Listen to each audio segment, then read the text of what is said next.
ಒಂದಿಷ್ಟು ಕಡಿ ಮಸಾಲ ಹಾಕಾಕ್ತೀನಿ.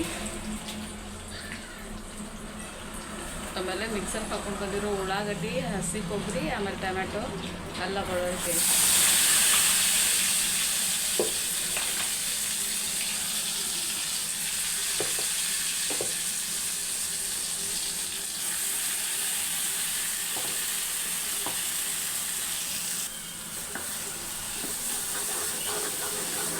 ಚೆನ್ನಾಗಿ ಕಲಿಸ್ಬೇಕು. ಇದೆಷ್ಟು ಹಸಿ ಅಂಶ ಇದ್ರೊಳಗಿನ ಹೊರಗೆ ಹೋಗ್ತಾಯಿರಲ್ಲ ಅಷ್ಟು ಟೇಸ್ಟ್ ಆಗ್ತೈತಿ. ಆಮೇಲೆ ನೋಡಿರಿ ಚಪಾತಿ ಹಿಟ್ಟು ನಾದಿಟ್ಟೇನಿ. ಇದು ಫ್ರೈ ಮಾಡಿ ಇದು ಎಗ್ಗರೆ ನನಗೆ ಎಗ್ಗು, ಇವರು ನಮ್ಮ ಹಸ್ಬೆಂಡಿಗೆಲ್ಲ ಚಿಕನ್ ಐತಿ. ಅದನ್ನು ಮಿಕ್ಸ್ ಮಾಡಿ ನಾ ಈ ಕಡೆ ಬಿಸಿ ಚಪಾತಿ ಅವ್ರು ಊಟಕ್ಕೆ ಹೋದ ತಕ್ಷಣ ಚಪಾತಿ ಕಟ್ಸೋಕ್ಕೆ ಚಾಲೂ ಮಾಡಿದೆ. ಸ್ವಲ್ಪ ಇದು ಕಾಶ್ಮೀರಿ ತಿಕ್ಕಲೆಲ್ಲ ಹಾಕ್ತೀನಿ. ಇದು ಕಲರ್ ಚಲೋ ಇರ್ತೈತಿ ಮತ್ತು ಖಾರ ಕಮ್ಮಿ ಇರ್ತೈತಿ. ಸಿಂಪಲಾಗಿ ಮಾಡ್ತೀನಿ, ಜಾಸ್ತಿ ಮಸಾಲೆ ಇದು ಹಾಕಿಲ್ಲ.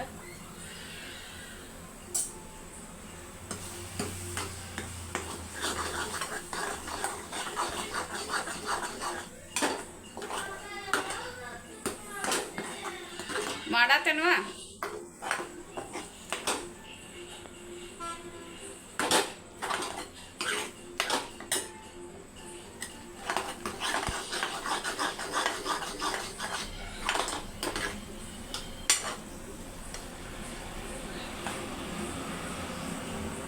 ಸ್ವಲ್ಪ ಉಪ್ಪು ಹಾಕ್ತೀನಿ.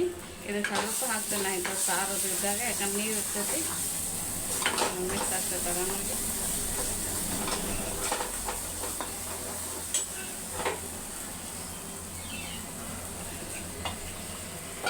ಈ ಥರ ಮಿಕ್ಸರ್ಗೆ ಹಾಕಿದ್ದು ಇದು ಇರ್ತೈತಲ್ಲ, ಅದು ಹೆಂಗಿದ್ರು ಕಂಪ್ಲೀಟಾಗಿ ಬಿಟ್ಟಿರಂಗಿಲ್ಲಲ್ಲ, ಸ್ವಲ್ಪ ಇದಕ್ಕೆ ನೀರು ಹಾಕಿ ನಮ್ಗೆ ಎಷ್ಟು ನೀರು ಬೇಕೋ ಅಷ್ಟು ನೀರು ಹಾಕೋದು. ನಾವು ಆಲ್ರೆಡಿ ಶೇರ್ ಮಾಡೀನಿ ಸಪ್ರೇಟಾಗಿ ಎಗ್ ಮಸಾಲ, ಚಿಕನ್ ಮಸಾಲ, ಭಾಳ ವೆರೈಟಿ. ಅದಕ್ಕೆ ನಾ ಮತ್ತೆ ಸಪ್ರೇಟಾಗಿ ಇದು ಮಾಡತ್ತಿಲ್ಲ, ಜಸ್ಟ್ ರೂಟೀನ್ ವ್ಲಾಗ್ ಒಳಗೆ ಇದನ್ನು ಆ್ಯಡ್ ಮಾಡತ್ತೀನಿ.